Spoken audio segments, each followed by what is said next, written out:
Perfect. Alright, Thank you, good. Mr. D. Yep. Okay, we'll go ahead and get started. We don't need to. Pledge allegiance is not on here. Just a reminder though, any person present who wishes to address the board or raise any questions about public school district matters or governing policies may do so under public participation.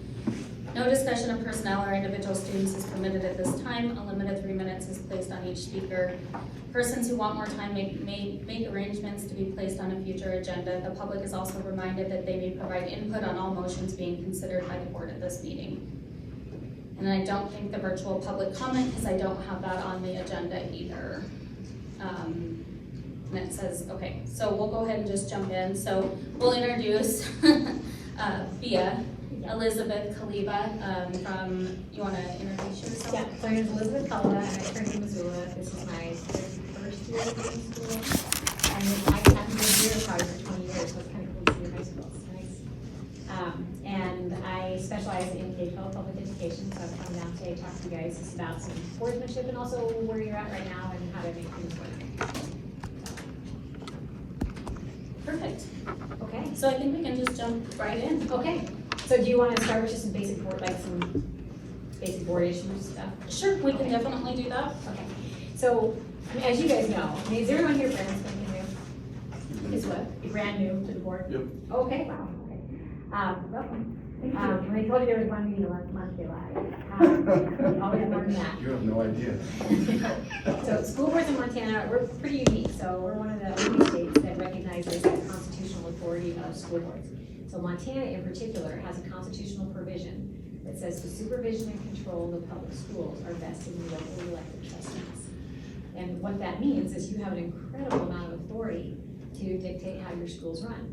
It is tempered, however, by what we call the implementing statutes, which are rules that are adopted by our legislature that kind of flesh out that authority for you. And they really make clear the distinction between the governance role of a board of trustees and then the management role of your administrators. There's always some squishiness in there, and that causes some grief sometimes about whose job is what. So when we talk about those implementing statutes, there's a few I want to call your attention to, and they kind of really dictate how a lot of this process works. So first one is 20-3-301, which, and I'll send you guys a handout. This is kind of on the fly, but it talks about the authority that you have when you're acting collectively. And what that means is that when you're acting as a group, you have an unbelievable amount of authority. In fact, our courts have said that your policies, if they are legally adopted and consistently enforced, have the force and effect of a law in the state of Montana. That's unheard of for most states. That's huge. But that means you got to pay attention to your policies. Your policies are where you give direction to your administrators to do what you guys want to get done. I mean, obviously, keep in mind you've got some federal laws that are going to dictate certain things. Like there's the Family Medical Leave Act, which is going to tell you how much leave your staff get under what circumstances. That's dictated specifically by federal law. So you have a policy on that, and there's not a whole lot you can do with that one except adopt it. But you have a ton of other policies that give you like a great deal of say in the things that happen in your district, and we'll talk about it here. And then you read that statute in conjunction with 20-3-322, which says your business can only be conducted at a meeting where a quorum of the board is present to hear, act, or discuss any business that comes before the board. But it's not just when you're taking action. A quorum of you are together, and so for the 7 of you, that's when 4 of you are together. If you're talking about board business, listening to someone else talk about board business, or discussing it amongst yourselves, it's technically a meeting.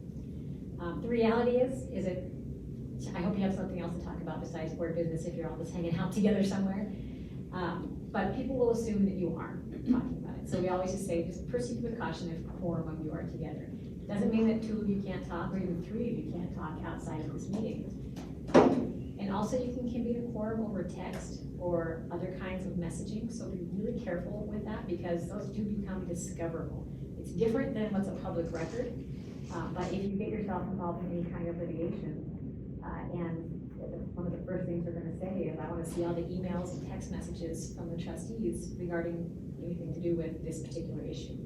And even a text between 2 trustees, granted not a public record, but it is discoverable in litigation. So I always go back to that rule I got in 1st grade, which is if you don't want anyone to find out what you're talking about, don't write it down. So pick up the phone if it's something that you don't want someone to take a look at. And then the big one, 20-3-320 or 332. It It's personal immunity and liability of trustees. It's almost impossible to get sued individually as a trustee. The only time you can is if you're outside the course and scope of your authority. So if you come into a building and you pull aside a staff member and say, you will do this, you're outside the course and scope of your authority. No one trustee can tell someone what to do. The majority of you can tell everybody what to do. But as one person, you're no different than any other person in town. You have zero authority. And the reason they put that in the immunity statute is you're golden if you're acting as a group. When things go down the drain in a board, when you've got, say, one board member or sometimes two who are just off the rails, the rest of the board is going to pass a motion. It's called a censure motion. And it'll specifically say that if you're outside the course and scope of your authority, or you're doing something that you can't do, the rest of the board is going to distance themselves from your conduct and say that we're not authorizing this, nor are we endorsing it. It can't just be, I don't like this person on the board. They have to be outside the course and scope. It's also scorched earth, so I would use it sparingly. It's when you just can't bring someone back. There's only been a couple times where, we've had to really go pretty hard on me. So we had a board member punch a superintendent in the face one time, right? Which is always a pretty bad idea, to be honest. And we had to completely distance ourselves from that. And the district's insurance carrier is not going to step in and help that individual. If they're going to get charged with assault, it's going to be on them. But you've got to be super careful because you don't want to be in that situation where someone is telling you you're outside. If you ever get the feeling like you wonder, I wonder if I can do this, I'd stop what you're doing and pick up the phone. Call somebody, call me, call anybody to say, can I do this? It's a whole lot easier to get some kind of permission than it is to get forgiveness after the fact. So when you go back to what your main roles are as a board, if you look at all of the implementing statutes, if you look at historically what school boards do in Montana, your main role is going to be policy. It's going to be knowing what's in your board policy manual. It's going to be reviewing them on a regular basis. The law says you've got to review your policies annually. It doesn't mean that you have to look at every single policy annually. It means that you have to have a cycle going where you're constantly reviewing stuff.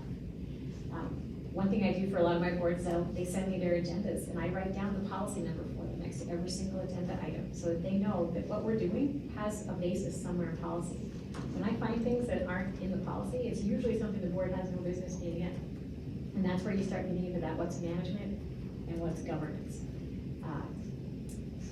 The policies that you're gonna have a lot of discretion over, you're gonna see them in the 3000 section, which is your students. When we talk about student discipline in particular, the board has a lot of leeway there.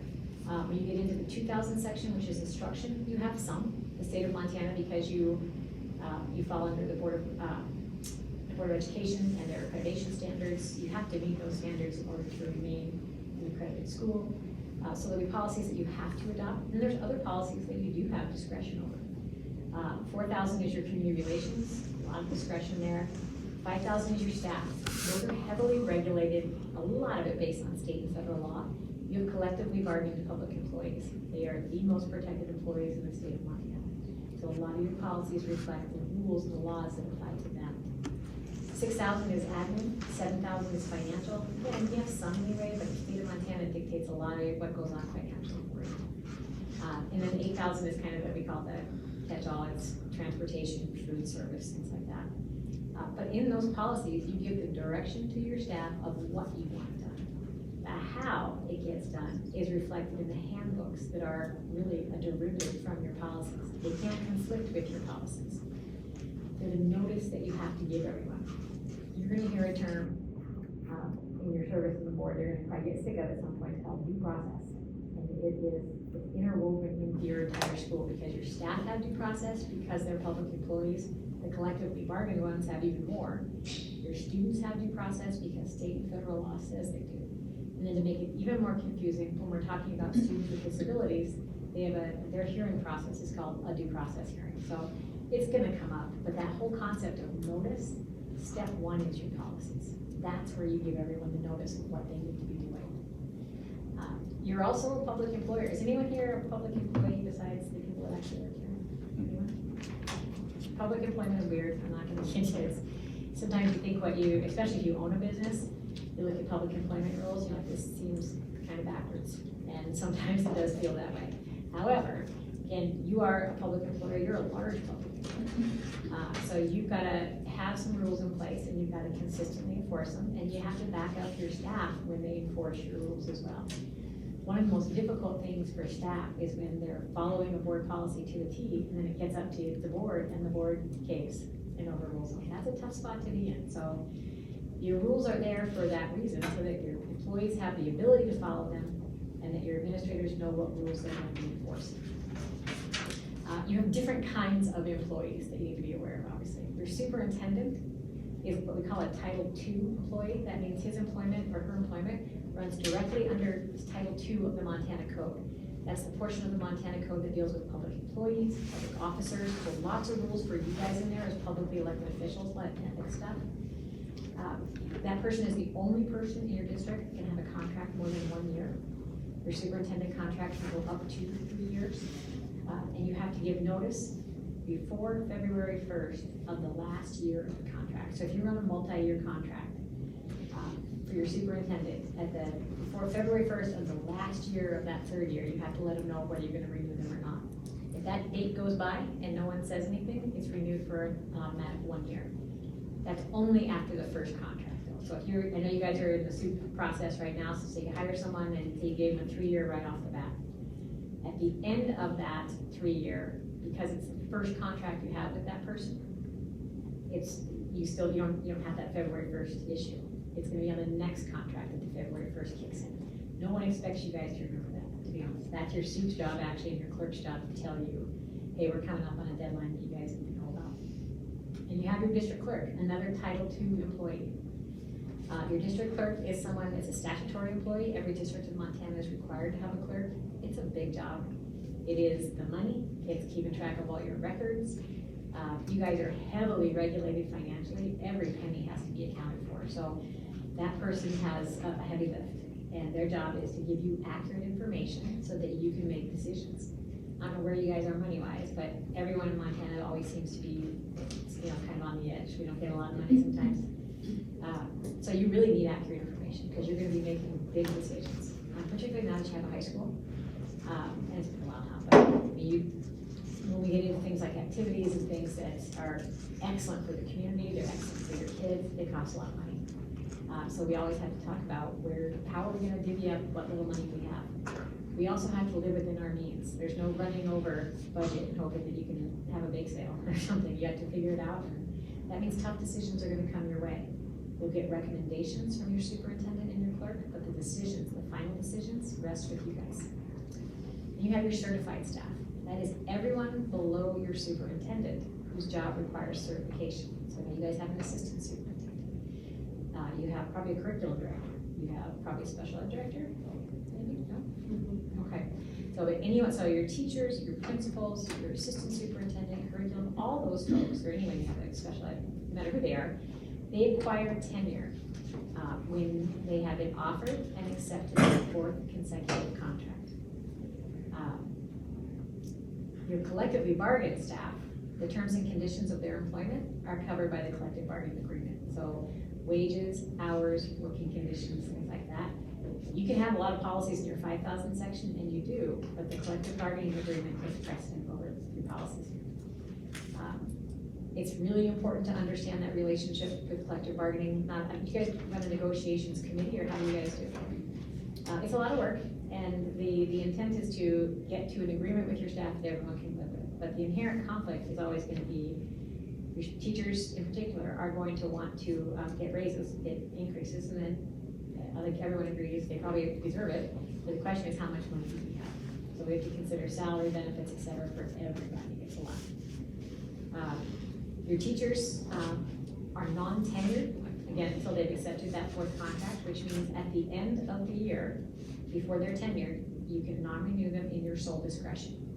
So even if you get a recommendation from your administrator, the board makes a decision in its sole discretion. It just can't be for a discriminatory purpose. So I work here and say I'm well past 40, I'm a girl, and let's throw in that I'm pregnant. That's the trifecta of discrimination in Montana.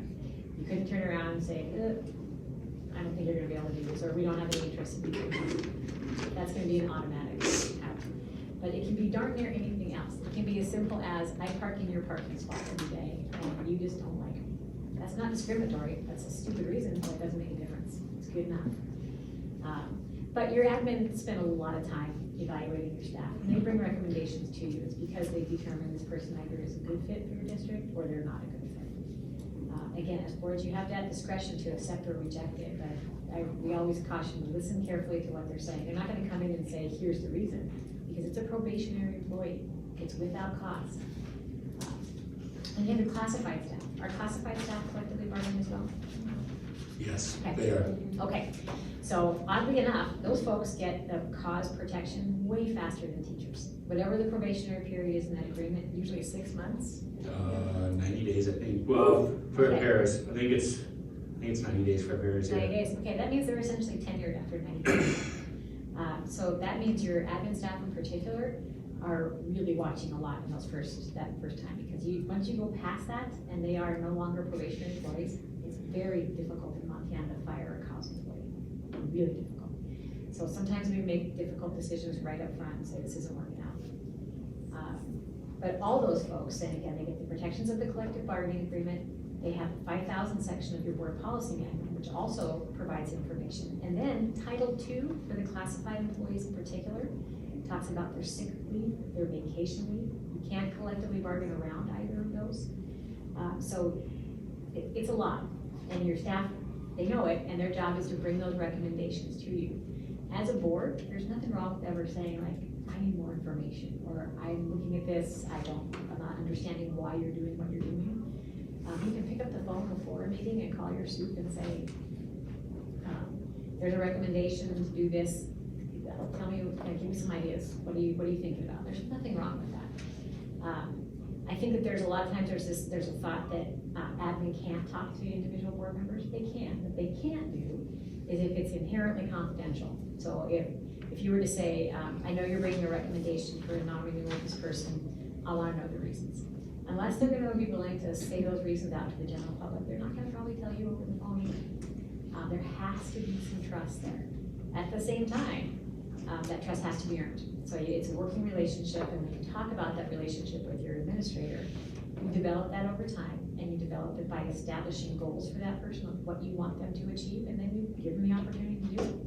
If they don't do it, then we're having a different conversation on this. Okay, so those are your different kinds of employees. And then we get into this idea of what's the role of the board versus what's the role of mainly your superintendent. You guys use MTSBA templates for your policies, right? Yes. Okay. So 6110 is board superintendent relations. There is a procedure that's attached to that. It literally will say the board does this, the superintendent does this, and it's in a column.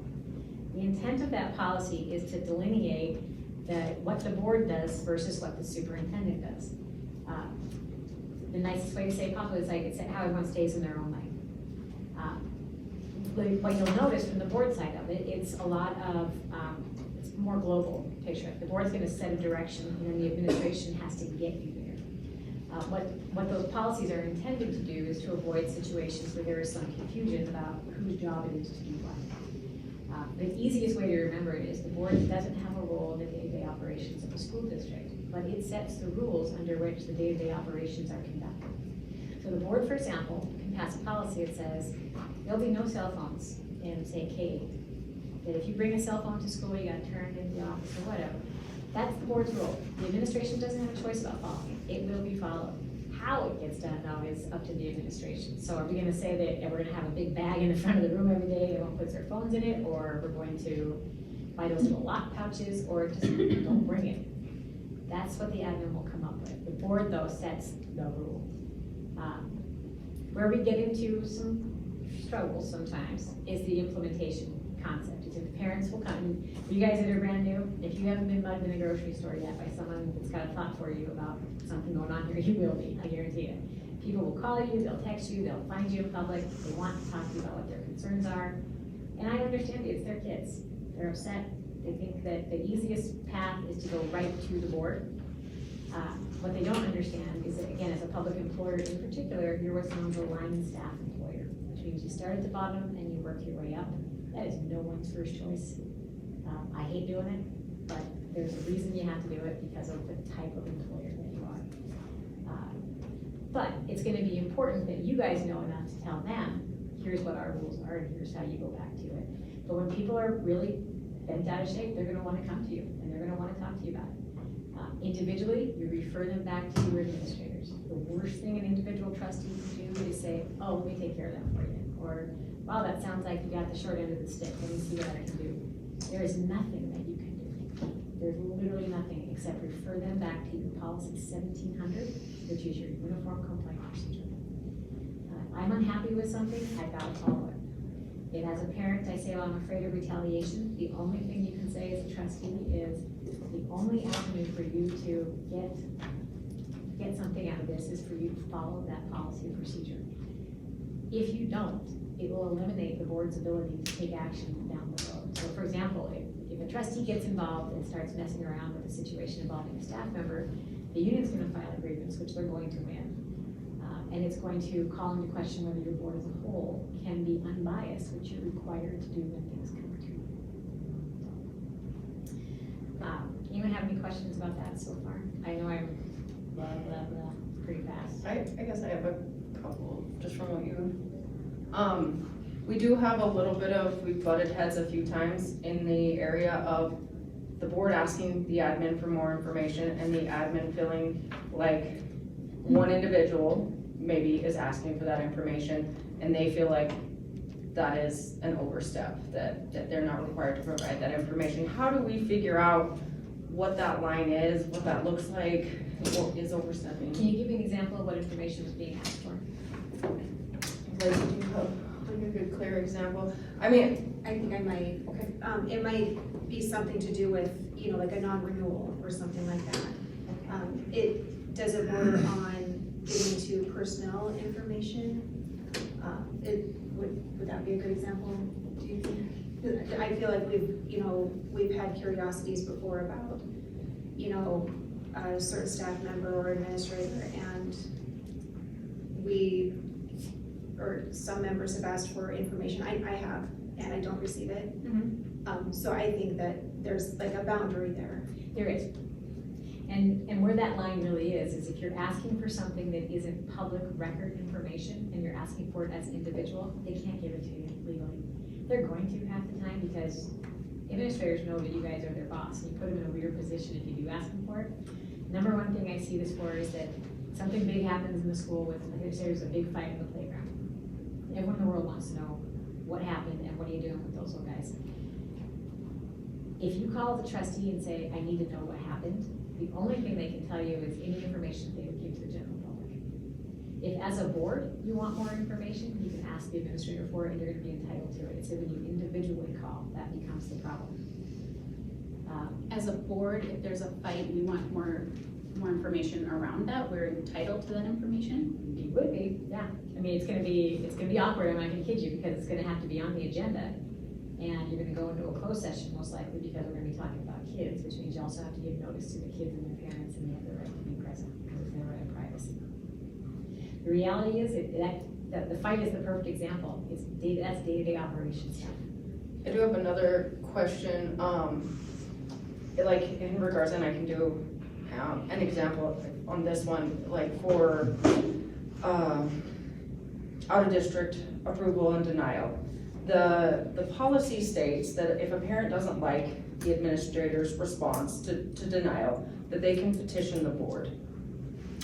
And then we're kind of told that for all intents and purposes, we need to back up the administrator's decision, which I mean, most of the time I agree, but if that is the blanket response, we are 100% gonna follow admin's recommendation, then why is there a policy for us to review it? Like, it just seems, it shouldn't even be there.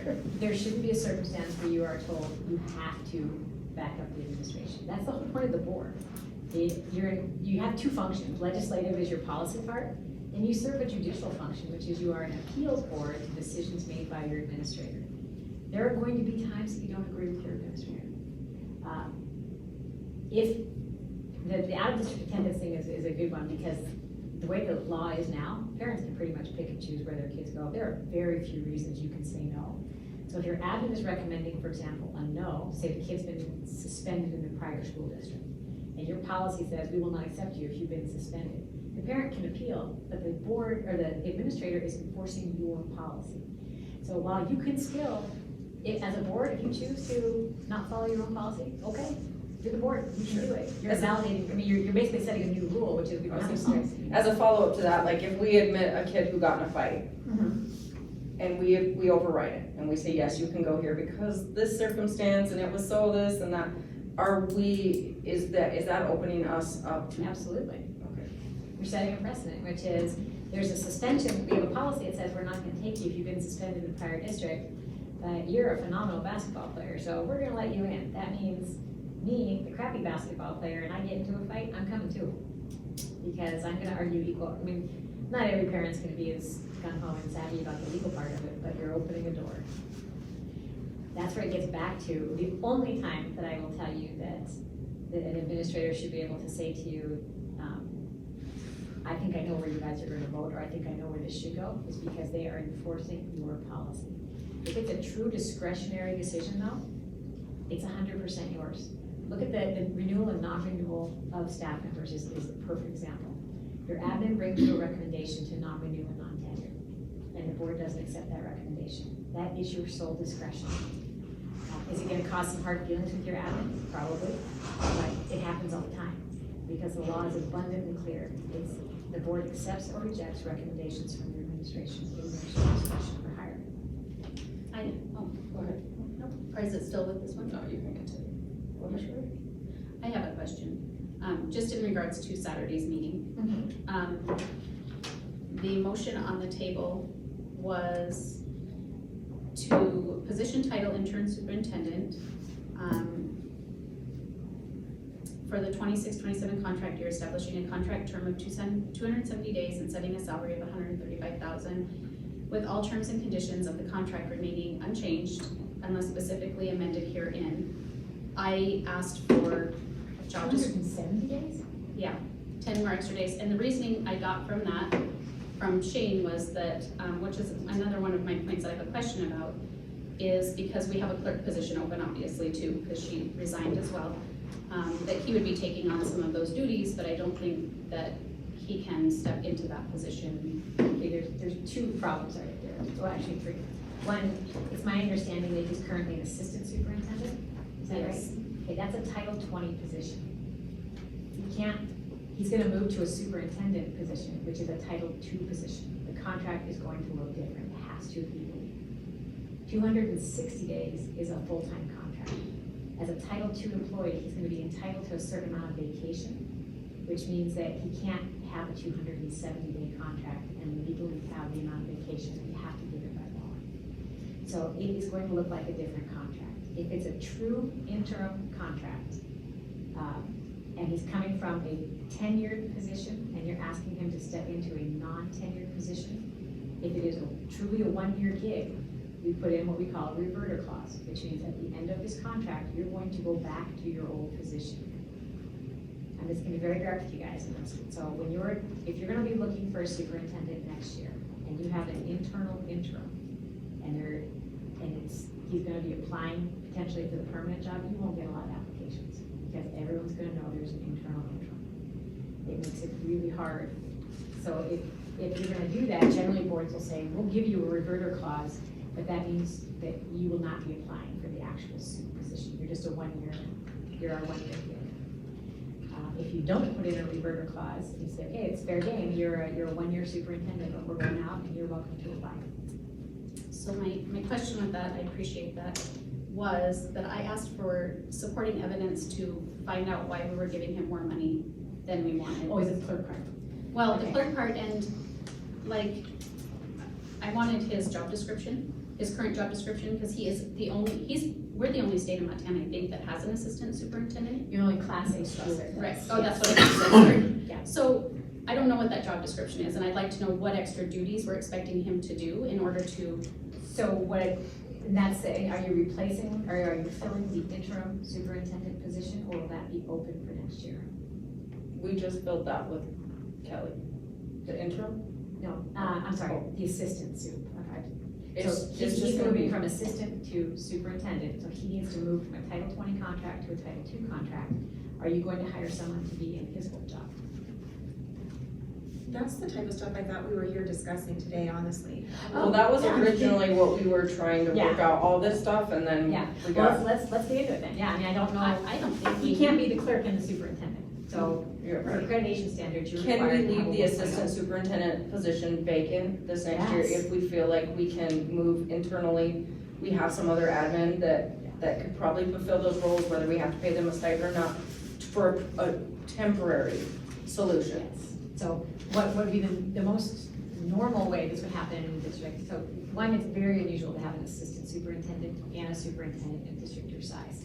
So you could probably have a superintendent, and then you've got other admin staff you could divvy up duties to, maybe give them a stipend. It's my understanding that your prior superintendent was in the 130s, somewhere in that area. Okay, that's low for a class A, I'm just gonna be honest with you guys, it's pretty low. So if you're gonna take duties, and does your interim have a soup license? No. Okay. So then the 130 is probably, that's on par with someone without a license.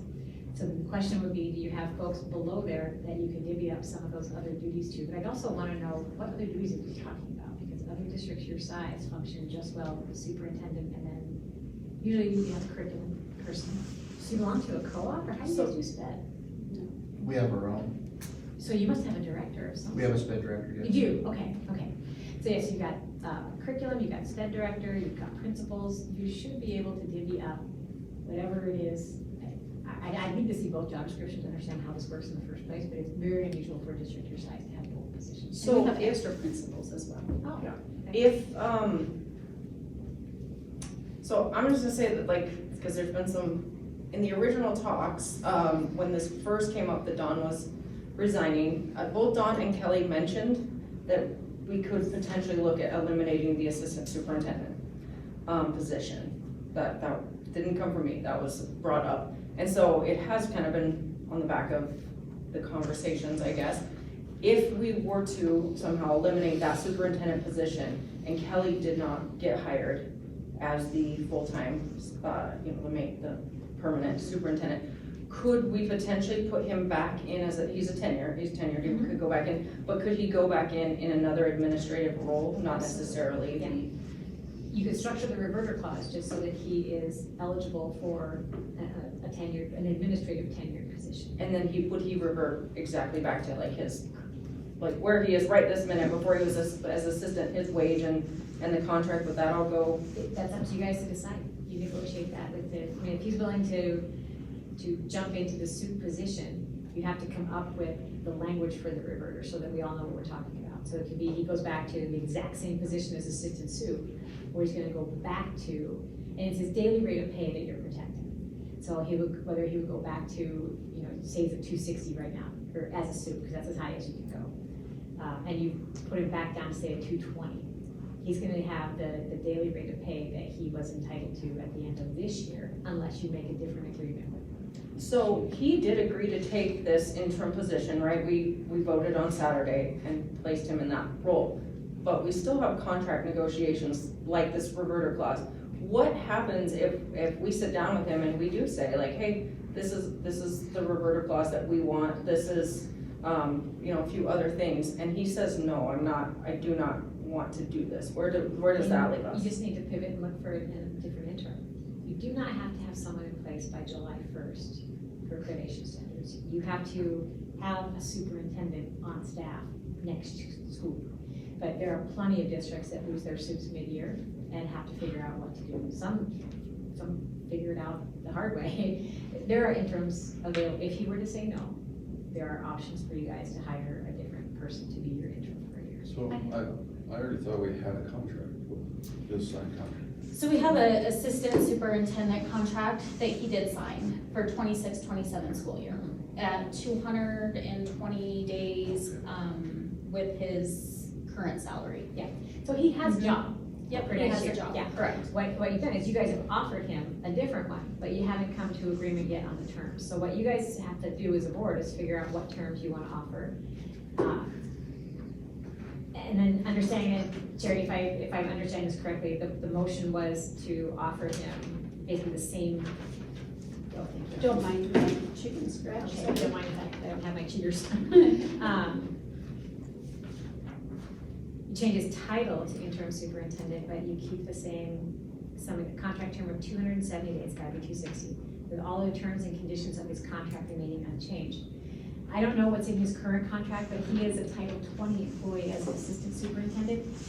Your Title II employees are gonna have to have contracts that specifically refer to the sick and vacation provisions of Title II, because you cannot, you can't contract around them. So, his contract will look different in that sense.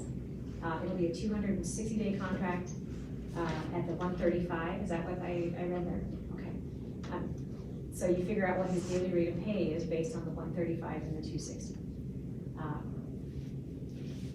What you guys have to decide is, are you putting in a reverter clause? Or is this, he's giving up his tenure and he's gonna be your interim superintendent for a year? The risk of that is, he may apply and may not get it. He may not want that risk. So he may say to you guys, no thanks, I'm gonna stay where I'm at. And your board's still gonna have to make a decision. Are we gonna have a superintendent and an assistant superintendent? You may not want to have both of those, but you already offered him a contract for next year, so you're gonna have him for next year.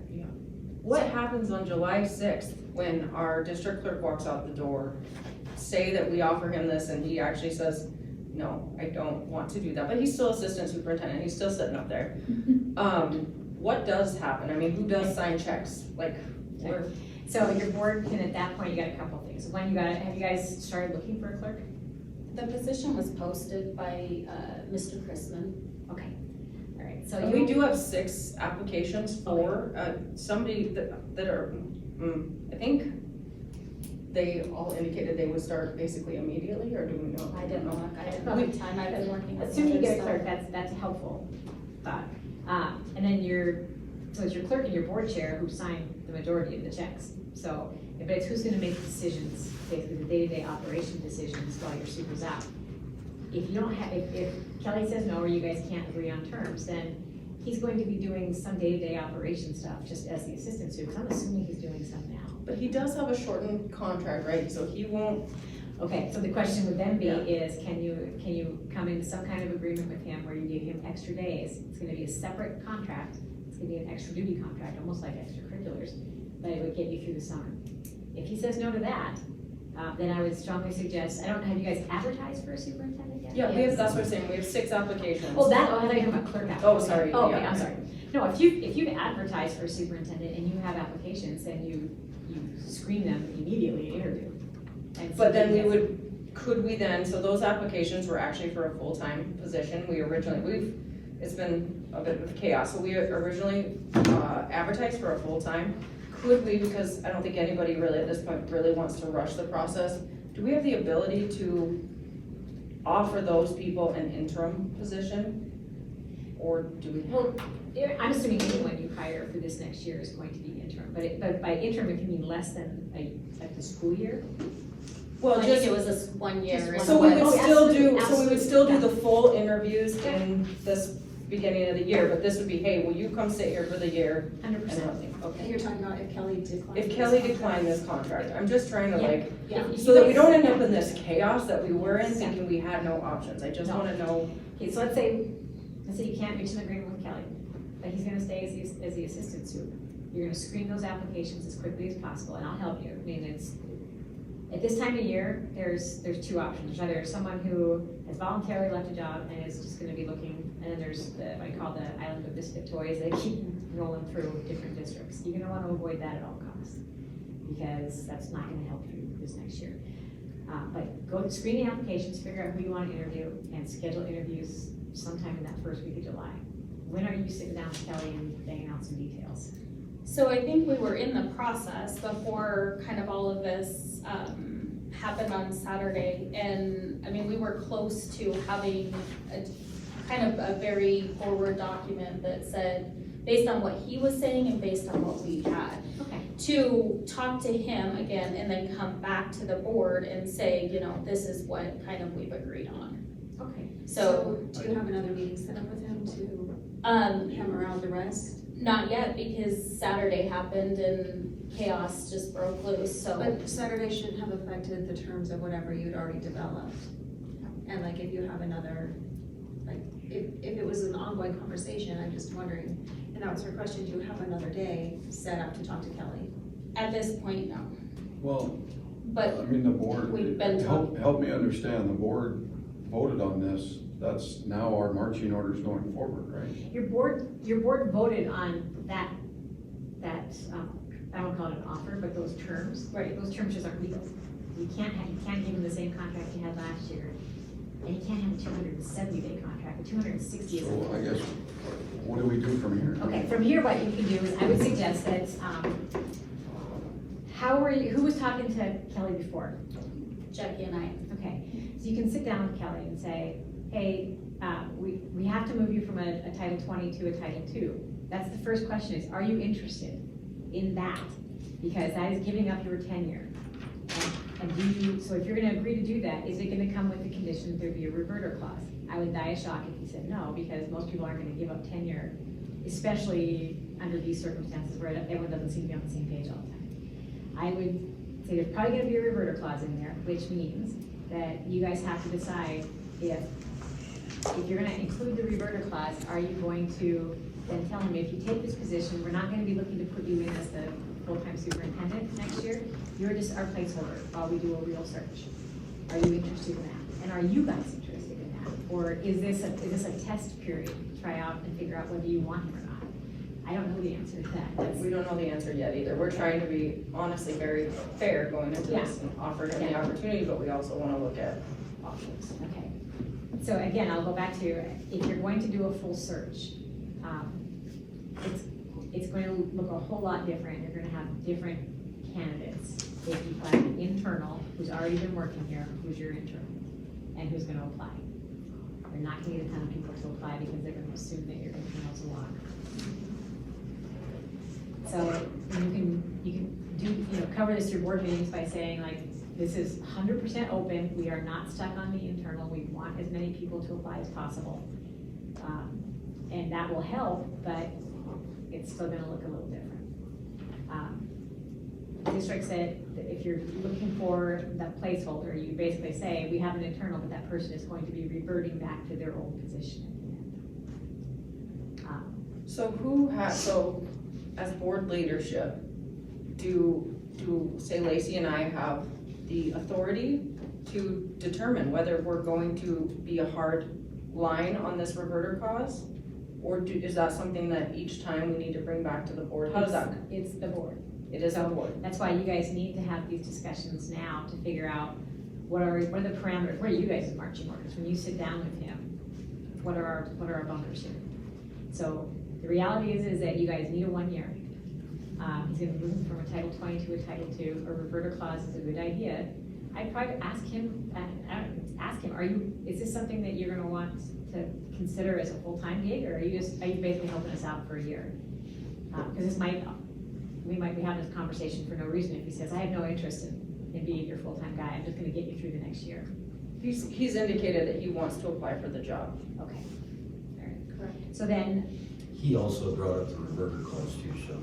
okay, yeah, I mean, for him, it's a big risk. I wouldn't give up a tenured position to take a non-tenured position when I know that there's not a cohesive board. It would make me a little bit nervous. So a reverter clause is gonna be something that you're probably gonna have to have. And if he's gonna apply for the full-time job going forward, then I think you're gonna have to just be very open at your meetings and when you're recording it publicly saying, we are going to do a full search. And that every candidate will be given the same consideration. Do we need to take an action knowing that what we just voted on, we can't even do what So, that yeah. action is saying that we need to do? No, what I would suggest that you do is you've got your two folks who are talking to him. I think you need to convey to him that what you guys proposed wasn't okay. So what's gonna have to happen is a contract is still gonna have to come back to the board. So I would just suggest that you guys talk to him, and then what contract comes back, that's when you actually. That's what action is. You set some parameters, the parameters don't work. So now what we're talking about, these guys can take back different parameters, but your board's gonna have to vote on a contract and vote to approve all of those terms. I think anybody we put in that position for a year, I think we should limit in big movement changes just to, again, stop chaos and start evening things out. I think we have an $80,000 limit for spending right now, and I think we should, go ahead. Okay, that's not gonna be in the contract. Oh, that won't be? No. Oh. If you're gonna put those kind of, limits on, so that's a discussion. And I would do is anytime you get a new superintendent, you get a new person here, the first thing you should do is have a sit down and you guys can talk about what your expectations are. That person can tell you what they're hoping to see from you guys as a board. And if you want, because you have to change policy to do that, so your contract can't conflict with your policy. The $80,000 limit is bid limitations. If it's over $80,000, you have to go to bid. I don't know if that's the higher, I don't have your policies in front of me, but We actually allow our superintendent to spend $80,000 without coming to the It's board. pretty high because when they built the high school, we upped it and it never came back down. so you'd have to have a separate agenda item at some point with a policy to say, we're gonna change this policy, and that's fine, you can put some limitations on, you just have to do it at a different meeting, that wouldn't be in their contract. So say exactly what we're dealing with right now. Say whoever gets this interim position is there. And we're thinking about, we possibly don't want to keep our assistant superintendent position, but this person now hires somebody as an assistant superintendent or moves them up into that spot. Now we're kind of stuck going, like, how do we avoid that? No, can't do that. Hiring and firing is a non-delegable duty. They can't do it. Your assistant superintendent position is open, and it's gonna stay open until and unless your board says something different. Thank you. So that, keep in mind, again, your administrator runs the school on a day-to-day basis, but the big decisions are still the board's. So hiring people, again, they recommend, you guys decide. You can absolutely say, we're hiring a superintendent, we're gonna leave vacant that assistant superintendent position. So you could ask your new superintendent, who used to be the assistant superintendent, let's look at both job descriptions and figure out what isn't gonna be covered by the existing staff we have. And then we're gonna figure out who's doing what. Is there any legal problem if we were to hire let's say we have some candidates that we hire a superintendent, and then we also have a interim superintendent? Is that even legal? Can we even do that? I think he can go back to being an assistant. You mean like mid-year? No, I mean, if in the next 3 weeks, we find a candidate that is good enough that we as a board decide we want to hire as a superintendent. Okay, so that's where I'm getting a little bit confused, because I know you guys have applications, there's my understanding as a board, you voted to already offer it to Kelly, is that right? They did on Saturday, yes. Okay, so what are you doing with the people that submitted I applications? guess, I don't know, what are we? We were doing? told by Josh that we would continue the process, so I don't know. Are you still, you can't do both. So- If you hired Kelly to be your interim superintendent, then someone needs to notify the people that apply that you're actually not going through a search.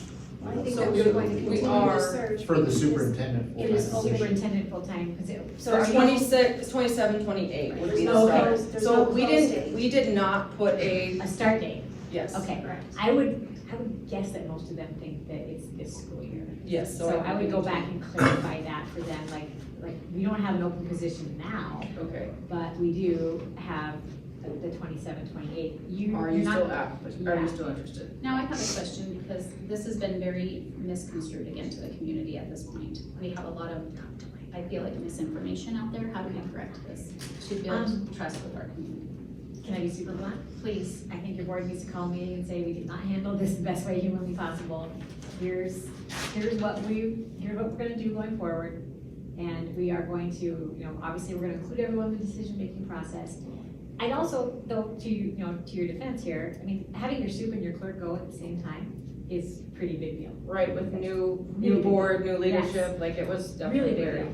So, okay, so there are some things we could have done different. I would tell them that we decided to take our, assuming that Kelly accepts it, we've taken our assistant soup, he's gonna serve as our interim soup for a year. We're gonna conduct a full search. I'd probably tell the folks that already applied, because the people that are applying now are not the same crowd you're gonna get if you do a search in, say, January. You're gonna have a much different flavor to it. They're all be here looking for a much job right better. now. They're looking for a job right now. But can I stop for a second? Before we call these people, don't we wanna make sure Kelly is Oh, going to? 100%. Yes. Okay, Yeah. so we need to set a meeting to make sure, like it's ASAP, right? I think you need to sit down with Kelly and say, and let's talk, so we're looking at a 1-year interim position. You already set the salary to 135. It's gotta be 260 days, it can't be 270. He can't do clerk duties, because for accreditation standards, you have to have a 1.0 superintendent. And you can't be more than a 1.0 employee, anything, so, he's not gonna have clerk duties. So you've got the salary set, you've got sick and vacation are set by statute. I can give you guys a template superintendent contract. I can look at the one you've got right now, because that's basically what you're looking at, because it's gonna be a straight title to employee. The difference is gonna be the reverter clause. A normal reverter clause just says that at the end of this agreement, either at the discretion of the employee or the employer, the individual can return to, and I don't know if you wanna say the exact same position, because you don't know if you're gonna have it, can return to a tenured administrative position within the district, at 220 days at this salary. If the board does decide to not have a assistant superintendent, do we have to rip that position? Yes. The board as a whole will talk about that, and if you decide that you're not interested in maintaining an assistant superintendent, then you'll do what's called reduction in force, RIF, and you're gonna eliminate that position. And then at that time, we can't take his daily rate below what he currently had, even though we're eliminating the position. If you eliminate a position, you can change his daily rate. But we're not doing it because of financial reasons, we're just eliminating it. That's true. You guys get to set the number of positions in the district. It doesn't have to be a financial reason. The board holds sole discretion to determine the number of positions in the district.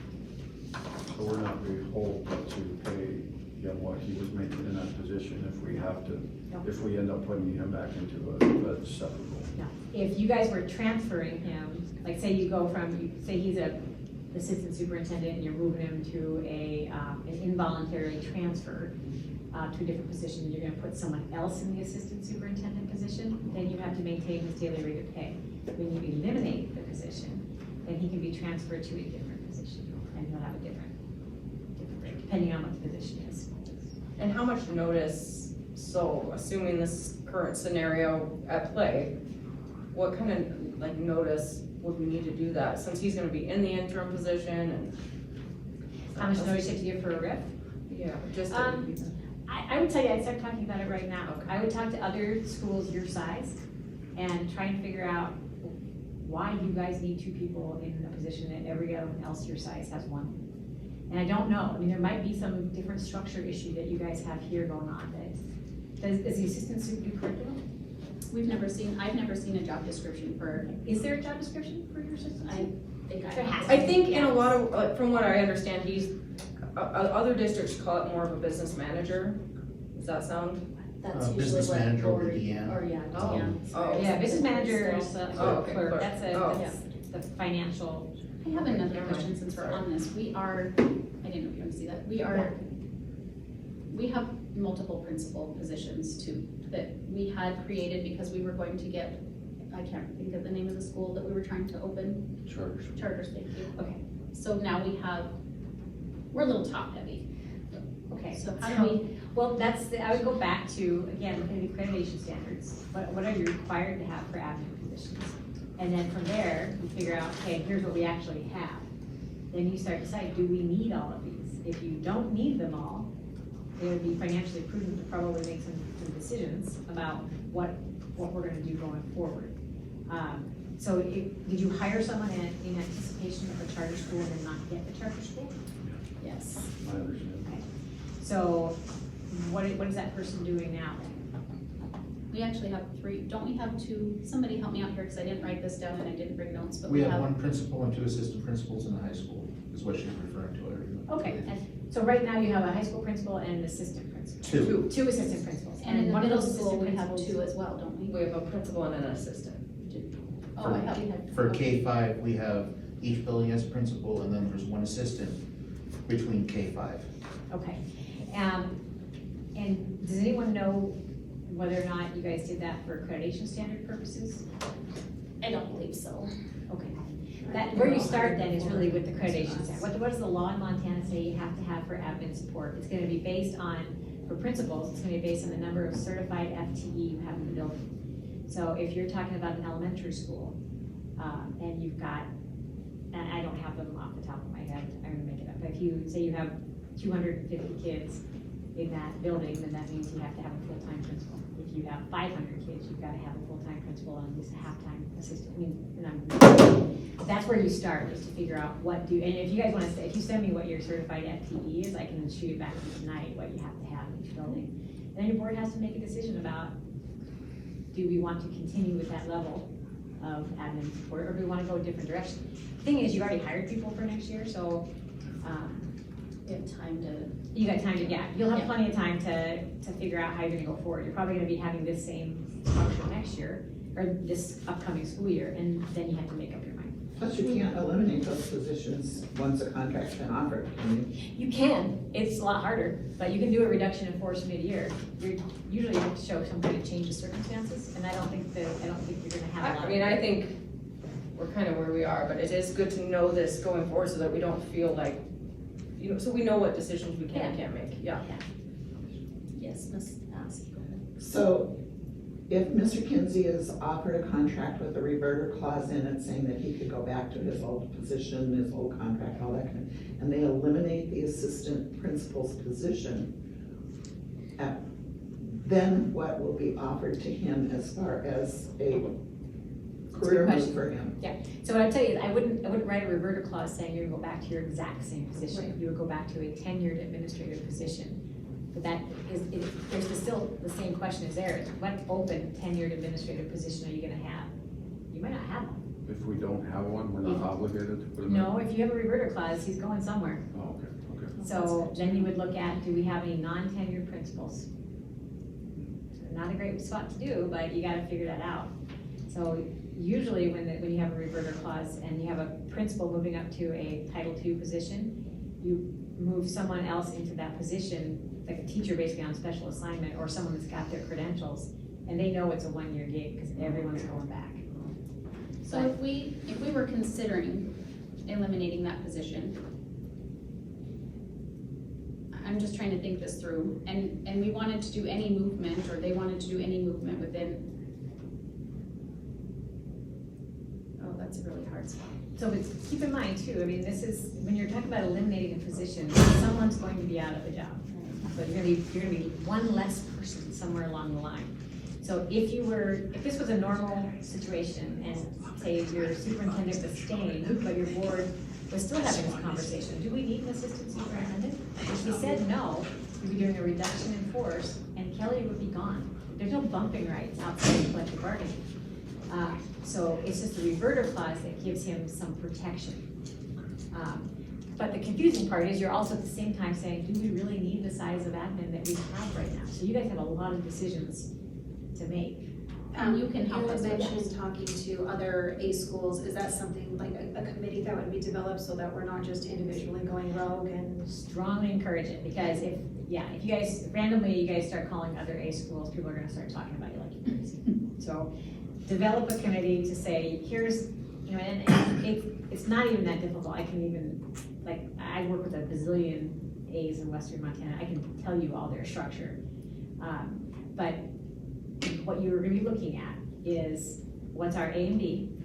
What's the number of certified FTE that we have? And what does our admin structure look like? There's superintendents. I don't know if other schools have assistant supes. They've got principals, they've got curriculum directors, they've got sped directors.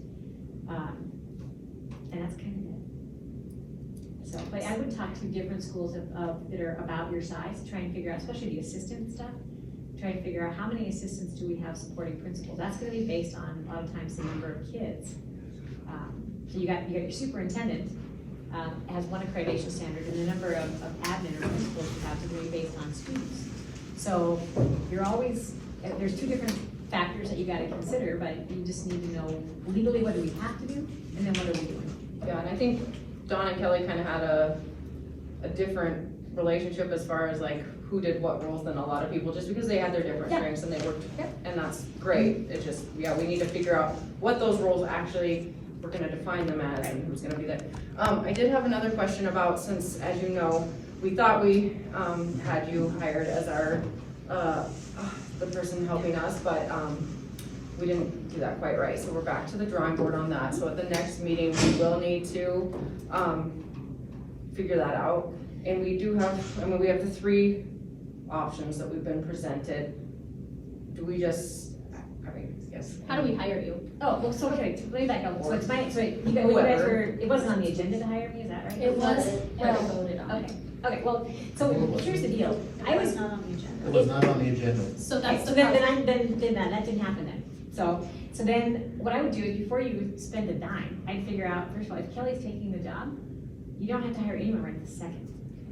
Because that's gonna, then you've got your superintendent, you don't need to do a search. I wouldn't do a full search for 27, 28 school year right now. You're gonna wait until probably December to Do we post just it. leave our job posting up though?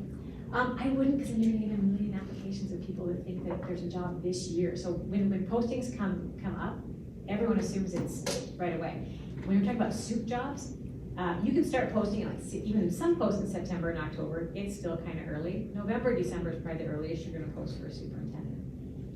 So if you guys want me to do it for you, I 100% will, but I tell you, if you post right now for the following year, it still is a different pool of candidates, it's gonna fall. So I guess I would have a question because, Kaliva, or your law firm, we talked about, we have MTSBA that supports us, and then we have our legal counsel, Bell Martin. And so where we also were going as trying to get this reverter clause, trying to work out some of those details is, I mean, Jackie and I hit roadblocks every which way we went. And so I think that's where that information also needs to be helped out. I can absolutely get you through this part of it. Okay. I can help you with the contract, get the reverter clause if that's where you're going, get everything like that. And then you guys can decide who you wanna work with. It's totally up to you guys. Do we need board action to have you help us through this case? Well, is Phil Martin your normal? He's our legal counsel that, Generally is? yes. Yeah, then I probably would, because if they're your regular counsel, then I don't wanna step on Jeff's toes. I can come in and do a spot thing for you guys for sure. Okay. But I would just, at your, next time you guys are all together, have an agenda item just to hire me to get you through this bump. So we need an agenda item to fix what we messed up Saturday. Can we do that at the same time? Yes. We messed that up too. No, you guys, there's a lot of, Yeah. there's a lot going on for you guys, and this is unusual, uncharted I really think waters. just taking accountability will be Yes. Yes. a really big step I and think just so. like, okay, Yeah. we're gonna clear the table, we're gonna move forward. Speaking And I of think it's important. accountability, I'm sorry, Jackie. Go ahead. I have one more question. We have been told it is our fault we didn't send out, in regards to our non-renewals that are rehired back right now, because we did not, I don't know if you know this, we did not send out, notice or something that the board was. We didn't send out written notice of the non-renewals by June 1st. And so we have From been the told. Board of Trustees. Yes, we've been told that's our fault as a board of trustees that we were, so I just need to know going forward, what are we responsible for as far as administrational stuff like that? Okay, so I will tell you, I mean, when the board non-renews folks, the board itself doesn't send a letter. That is admin's responsibility to send a letter saying the board met on this date and non-renewed your contract. When you say admin, would that be our superintendent's job The then? superintendent would be the one to take that job. Even if it specifically says the notice must come from the board, Yeah, because the board doesn't send out any notices, no more than you guys, I mean, that's what you have staff for. That's what I'm making sure, because if we need Yeah. to do that, we need to be aware of what we're Yeah. supposed to be doing. So in every district I've ever worked with, when there's a notice of not, or when there's a non-renewal hearing, it's a template letter. It just, I mean, it goes out, it says at the meeting the prior night, the board, non-renewed your contract. Would that also apply to expulsion notices, because we've hit that Yes. issue before? Yeah, boards, you guys are volunteers, first of all, and you can't take action individually. So who's sending out that notice? Which So- one of you is authorized to do it? for example, like what if one of us were to go to, like the board chair, were to go to Donna and say, hey, we wanna, add the expulsion to agenda. And we don't realize maybe when we say that it's less than the prescribed time that we're supposed to have. is that the board's fault for asking for it, or should the admin? Again, I go back to, your admin's job is to guide you through that. So if you have MTSBA template policies, it's gonna say you have to have at least 5 business days notice. So his job would be to say, that's a great idea, except your policy says we have to have 5 days notice. The board chair could still direct him to put it on the agenda. It's not a good idea, but you could. The board chair and the soup put together the agenda together, but the expectation is your soup is guiding you through that process.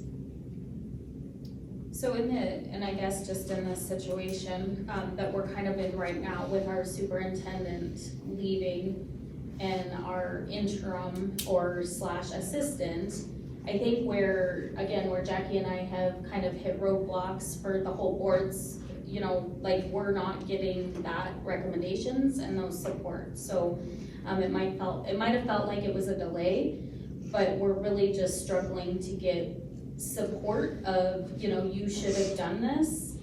So what I would do is when your new admin comes in, I'd be just really clear about what the expectations are.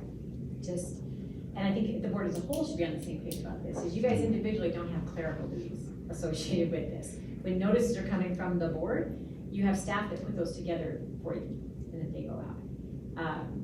Same thing with like when you guys offer contracts to people. I doubt any of you are typing up the contracts. I hope not. Yeah, so that's what your staff does for you. And sometimes staff doesn't know, let's be honest. I mean, there are deadlines that get missed. It happens. Finger pointing after the fact isn't gonna help anybody. It's just a question of going forward. This is the way it needs to be done. Pam, you've been waiting for like 5 minutes. Oh, sorry. So I've heard some discussion with the interim superintendent that the board is requesting oversight on much of the decisions that he will be making during the school year. And I'm wondering, A, is that legal? And B, if you do want oversight, does it not need to be specifically delineated what those decisions are that need the board's oversight? I think we kind of covered that with the positions. So I think if what you're talking about oversight was the only thing that I think that I heard was that the spending thing, that's in a policy. They had to change their policy to do it, but I'm yeah. talking about moving staff around and promoting people and, Oh, okay, so which is one area that I've heard they want oversight for. Okay, so you have a board policy that talks about assignment, reassignment, et cetera. It's 5140 maybe, or 5210, somewhere in there. Your superintendent, your administrators have the right of assignment essentially. They can't create positions, or they can't, if the board says a position is vacant, the superintendent can't overrule that. I didn't take that as oversight. It's whose lane are we in right now? Superintendent can assign and reassign, unless the board says, no, I don't want you to do that. And to do that, they'd have to pass a motion to the board and give direction as a board. No one trustee can tell someone something like that. But again, let's default back to the policies, which is why these are so important, is those policies say your administrator has that authority to assign, reassign, and transfer. That's 5210, you're right. Okay, oh, wow. You're also gonna have a collective bargaining agreement for both certified and classified that might have limits on assignment, reassignment, and transfer. Your administrator has to know about those and follow those too. But yeah, if the board wants a different kind of oversight than what your policies currently give your administrator, what they can do, then you have to identify the areas that we're talking about, see if there's a policy that addresses it. If there is a policy, you gotta change the policy to do this. If there's not a policy, then your board's gonna have to discuss it and give a directive at a board meeting. I would caution you though, on the day-to-day operations, you can't be sitting on someone's lap when they're supposed to be running your business for you. It doesn't work, because there's 7 of you and there's one of that person. That you can, if there are areas that you think you need to focus on, you can identify those and address them as a board. So such as, maybe we're not gonna keep this position, we need to start really thinking about what this looks like.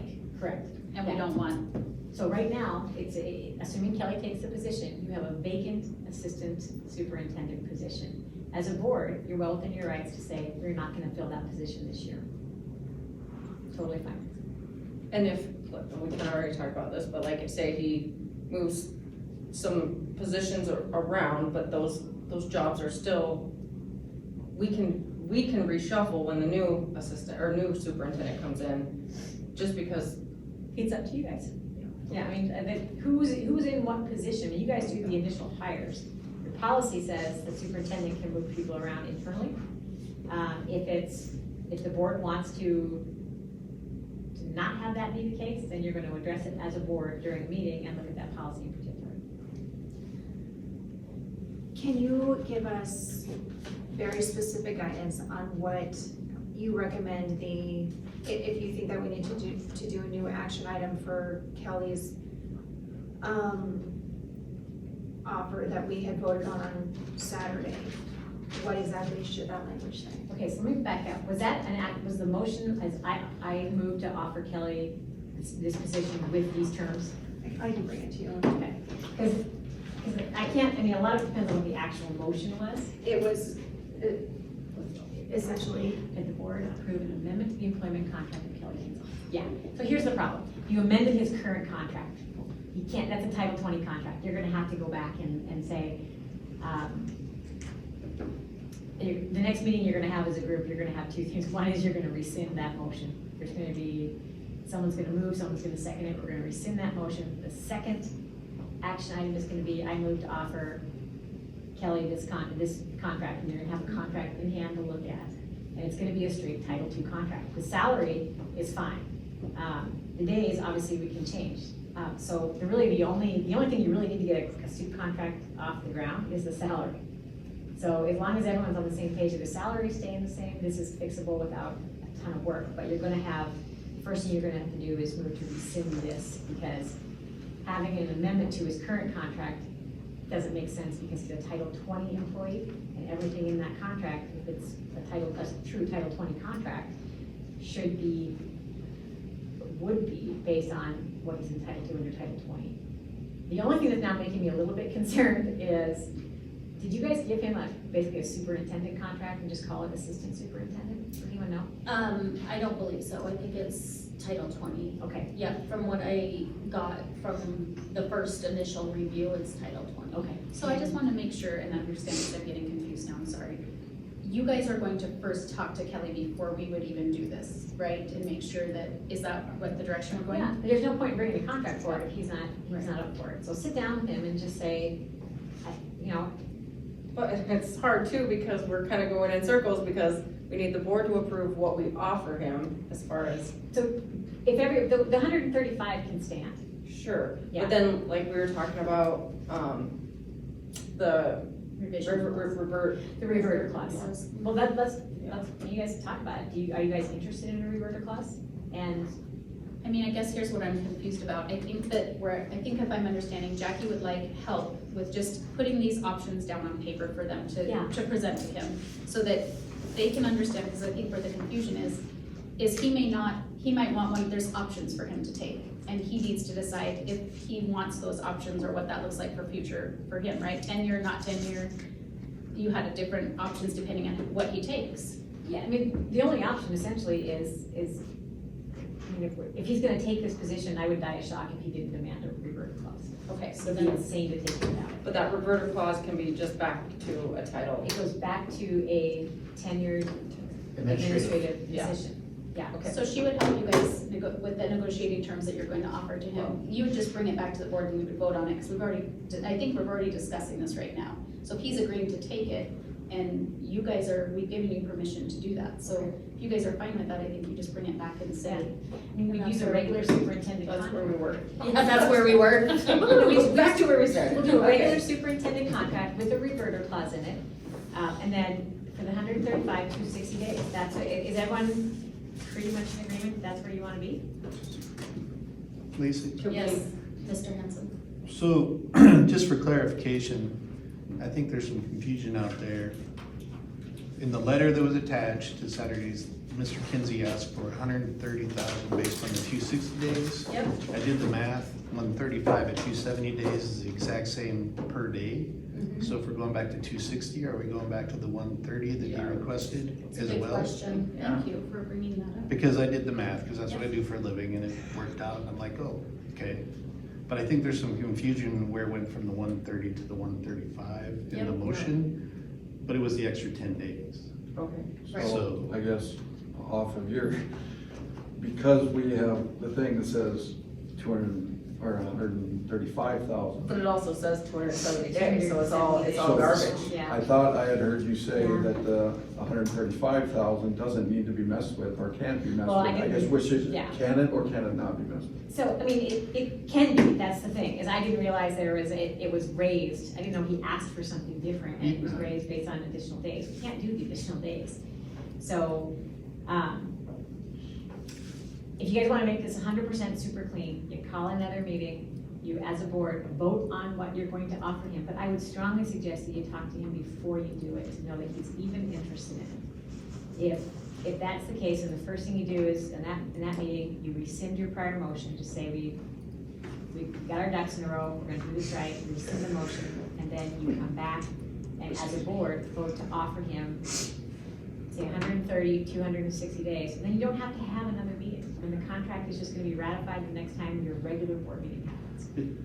Do any of you have a copy of that letter from Mr. Kinsey? It would I have it help right me, here. Because Do you wanna see it? Sure. He- And I actually, go and he ahead. did request the reverter clause very specifically. Okay. Oh, I didn't pay attention to that, I guess. He said he wanted 130,000 guarantee that he could go back to his old position. Right, Well, so, back to his old position, but yeah, that, Yeah, it's so- essentially the same. Well, we do need to clarify, old position or, Admin. correct, yeah, and that's kind of what, I mean, again, legality wise, we were trying to figure out how we got a reverter clause so that we could say, okay, you know, is it this position or is it a position? And so I'm hearing, that it is a position, not necessarily his position that he's in right now. That would depend on how you wrote it up, yeah. Yes, yeah. And just to add to the confusion, I guess, as you're considering this assistant superintendent position, Pam, maybe you can help me.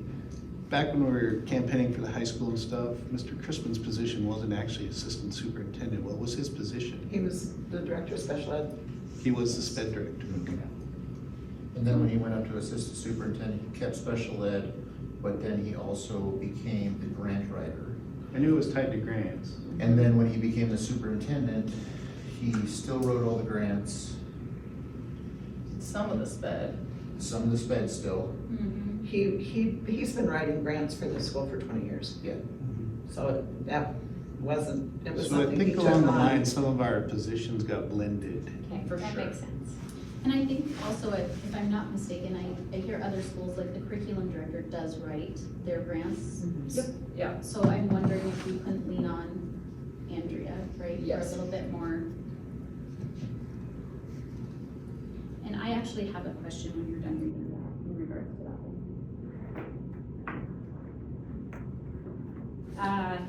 There's some pretty direct language in here. Okay, So do you see the line where he says, if I'm not, I have to see the letter, I can't remember. I underlined it actually, do you see it? My chicken scratch. yeah, I'm concerned about that, and I'm not interested in the job if I'm not the one that's gonna make the decisions. correct. Okay, so I think you can look at that and legitimately say, your superintendent runs the district on a day-to-day basis. He's going to be making those kind of decisions. But it's within the framework that you guys have set out in your policies and with the caveats that are in your policies. So, your superintendent makes decisions about day-to-day stuff and will continue to do so. But in the areas where he's required to get board approval, it's in your sole discretion. So, is that the issue, or is it that he believes that you guys are too much up in the business of the soup? I would believe. I don't think it's fair for us to try to imagine what he's. Yeah, I think we would do Another that. without- Okay, yeah, so I think that, But I'm bringing that up as a concern, that concerns me. I think we I need know to that have there's a like, lot is of it context that's- leading Oh, up to the absolutely. letter. We need An clarification. emotion Okay, yeah. that. I would use that as the basis to start with when you have a conversation with him about, let's talk about our roles. It's really easy for me to sit here and yip about it, but I'm not your superintendent, so ask him what you guys want. And also be really clear with him about what the expectations are, because if he's got a different mindset, then, yeah, it might look different. So can I just ask a question around that? And I mean, where I was at, I mean, we've talked and everything else. And we started those pretty strong expectations. I know that we need board discussion, like for other things, policies, different things.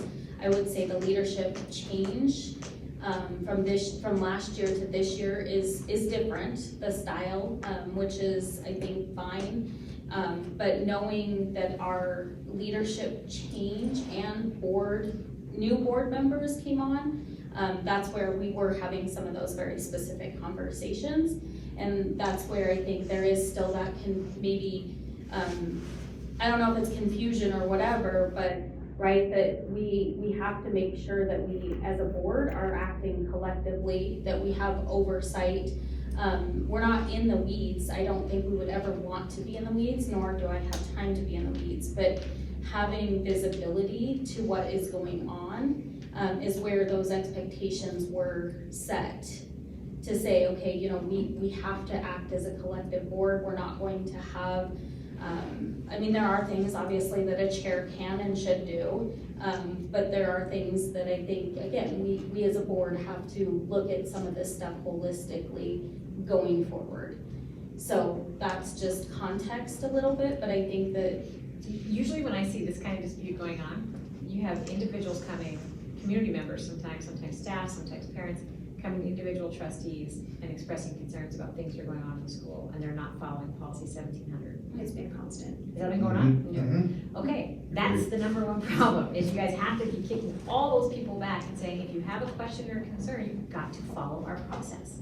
If you don't, this is what happens, or we get ourselves in a circumstance where we're, again, either acting outside the course and scope of your authorities, trustees, or you're telling everybody, yeah, we have a grievance procedure, but you don't have to really follow it. If someone's got a problem, there's a path to address everything, they've got to follow that process. You guys have policy 1520, which is the MTSBA template. It says official communications between staff and the board have to run through your SUE. So if people are coming directly to you guys and complaining about something, they're violating the policy when they come to you, and you're violating it if you don't send them back. I don't know if this is appropriate or not, and stop me if I'm wrong, but I have personally filled out an N-1700 in regards to situations with my daughter and her 504. I went through the entire process and did the 1700. It was submitted to Don, who then said he asked the chair about it. Chair said it's not good enough and we're not going to address it. So I'm just gonna say, I think, Can't talk yeah, about I'm gonna stop, thank you. I think where we are is, again, we need board consensus, training. You know, some of that, I would say 1700 needs to be one of our first policies that we all review as a board to understand, because I think there's assumptions and interpretation of possibly too, what happened as a community member versus what's happening now as a board. And we need to set those expectations and make sure that we're following that 1700 going forward. So I don't wanna, I mean, we're not gonna talk specifics today. Yeah, we can't talk about individual employees' performances. What I would suggest though, maybe too, is everyone needs probably a little bit of education on this area. Like 504 has a completely separate grievance procedure by law. That's where you should have been, where you get referred to when you have those issues. 1700 is for the general complaints. If your staff, when they're complaining about something to do with their working conditions, use the collective bargaining grievance procedure.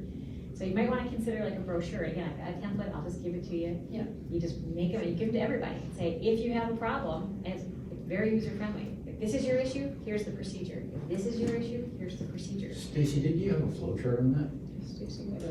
I also think we need training on following us as a board and a district following our own policy 1700s. So I would just say, I would like training on that too.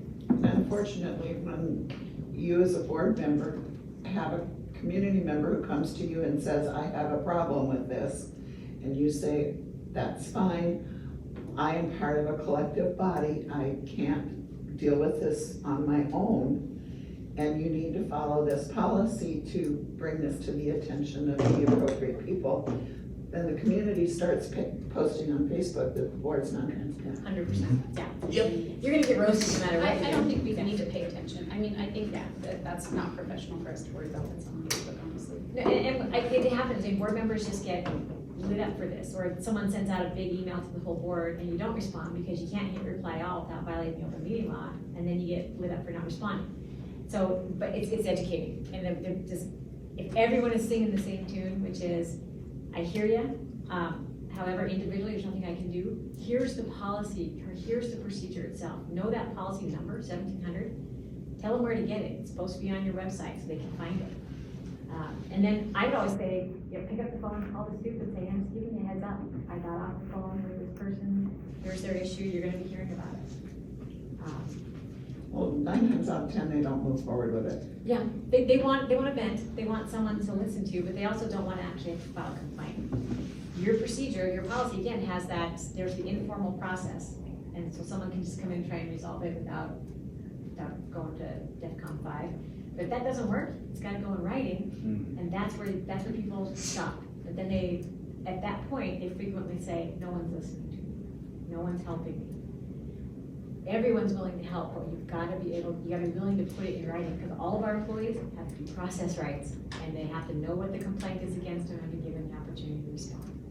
So that's why you guys have that 1700.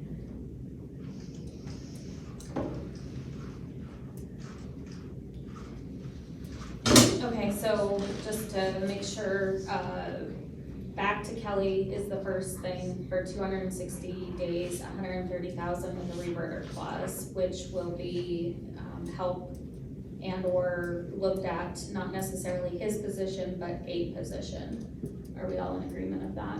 We can't make a can't. decision. You can't. No, But we can verbally we kind of well, say, you like, we can what reach this reach a consensus, Right. right, no voting. Yeah. But does anyone have any objection to those basic terms, which is the 130 reverter clause, standard soup contract? I think that's what I was trying to just. And you've got a current job description, but I bet you're gonna, and this looks like an MTSBA template, to be honest, and there's nothing necessarily wrong with it, but you might wanna look at it because this job description was probably assuming that there's an assistant soup attached to it. So it may not be, I mean, it does honestly look just like the MTSBA template, so it's possibly this doesn't need to be looked at.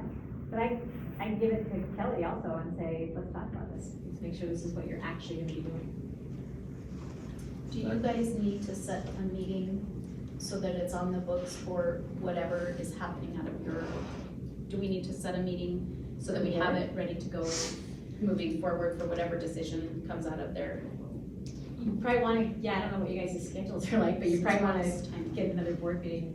Do you guys Per, normally meet once per a month? action item 2 from Saturday's meeting, this all has to be done by the 22nd of June. Well, that's probably not gonna happen. What, can you explain, I wasn't here on Saturday, what's June The 22nd? Because you can't appoint him the district authorized representative if he doesn't have a superintendent contract. Because we're also losing Deanne on the 6th. She's our only other authorized representative. Authorized representative for what? The district, But for what purpose? I mean, you've got, I mean, any administrator can fill that as long as the board Authorizes So them. when is he's done on the 30th, right? yes. Okay, we'll have it done by then. I would sit down with him sometime as quickly as possible, call another board meeting for, before June 30th, Mm-hmm. and get that contract ratified. And then he starts July 1st. But there are districts that unfortunately lose all their folks, and they feel someone does it. Like you're not gonna run out of compliance with things if you don't have a superintendent sitting butt in chair on July 1st. Someone does have to be authorized to do stuff, but if need be, you call a board meeting and you appoint someone to do it.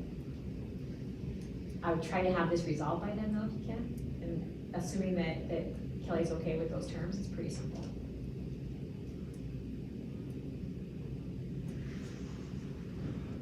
Does anyone have a copy of Dawn's current contract? Does anyone know? No. Is there a way to get that? Because I can shoot you guys a template contract with your specific language in there. I can do it tonight and get it to you guys so that when you sit down with them, you can show them, this is what we're gonna ask you to look at. And I can have the reverter language in there. But I don't know if there's any luck with specific things that are in your current admin contracts you want to keep. That doesn't mean people go ahead. Back to your point on discovery, in discovery, can they request confidential communication between a attorney and No. the board as a whole? No. No, okay. No, attorney, and any communications between trustees and someone acting as your attorney are privileged. Anything between you guys is not privileged. Anything that members of the community send you is not privileged.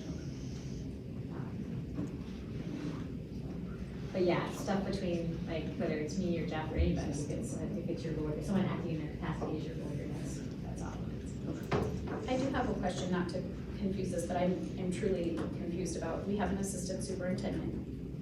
I'm trying to understand, if we were to decide to keep or eliminate that position, what is the value in it? In where we're at right now, like, we're all stressing out, but we have an assistant superintendent. Could we have, or should we have looked at the opportunity of giving him a stipend with extra duties? But we don't have any idea what his current duties are compared to what Don's duties are. Does that make sense? Like, what is the value in having an assistant superintendent? In the district your size, I have no idea, to be honest. In the double A's I work with, the assistant superintendents, because of their size,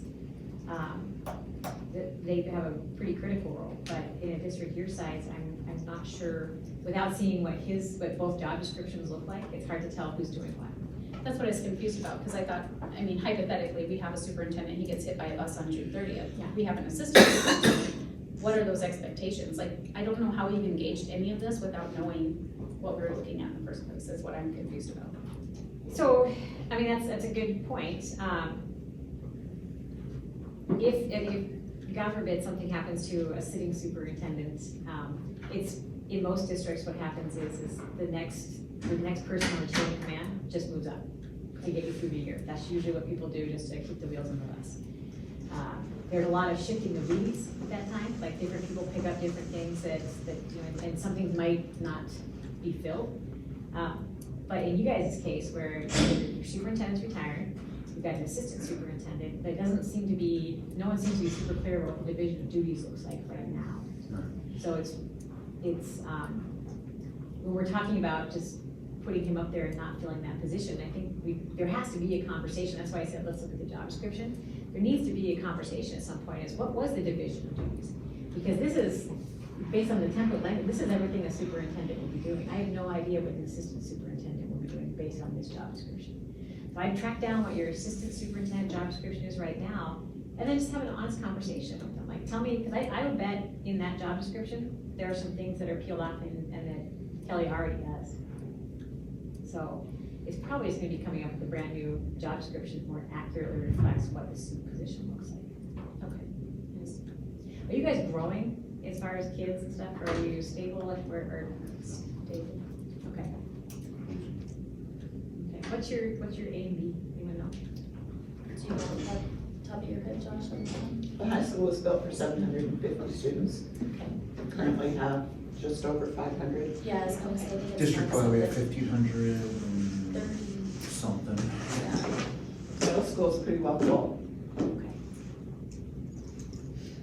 The only real growth without horrible feelings is in the high school that we have room for. K-5 is, Chockville.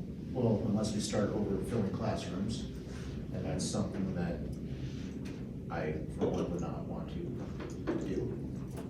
I mean, as awkward as all this is, it's a really good time to sit down and really look at your district and say, here's where we are, here's where we think we're going, and what does our staffing need to look like for all that? I mean, we've had, the high school is pretty new, you know, we've had Yeah. just a little time to kind of like feel the situation out, and we've had a lot of change in that time. Yeah, I think it's a good time. And is that just for procedural wise, is that usually like goals? Okay, so sitting down and, okay, so we have those scheduled. You're gonna wanna have some kind of strategic action plan where you say, here's where we're sitting right now, and here's where we wanna be in 2 years, 3 years, whatever. And then figure out what the roadblocks are from you getting from point A to point B, and that's where you direct your admin to start looking.